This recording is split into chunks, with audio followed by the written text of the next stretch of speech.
又到返工時間啦，要睇下最新嘅交通消息。咁首先睇下九龍方面嘅交通情況。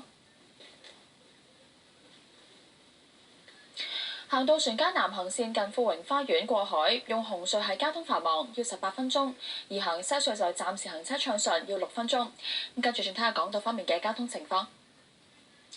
香港過九龍，行堅拿道天橋北行線近香港仔隧道出口，用西隧、紅隧同埋東隧都係行車暢順。西隧要10分鐘，東隧要10分鐘，紅隧就要6分鐘，要放鬆啲嘅時間出門口啦。跟住關心埋新界方面嘅交通情況。行吐露港公路近科學園，出九龍西方向係交通繁忙，要15分鐘；而出九龍東同中方向都係行車暢順。亦出九龍中方向要12分鐘，九龍東就要11分鐘。再睇埋外面嘅即時交通情況。公主道路路暢通，龍翔道清水灣道交通正常。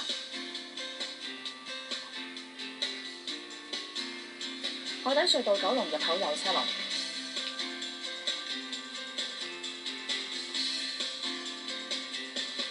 漆咸道近公主道交通繁忙，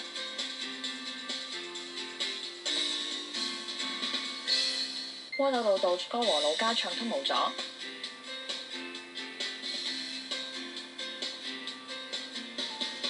公主道亞皆老街交通正常。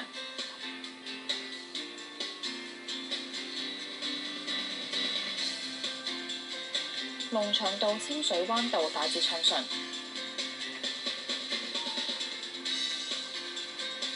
交通消息講到呢度。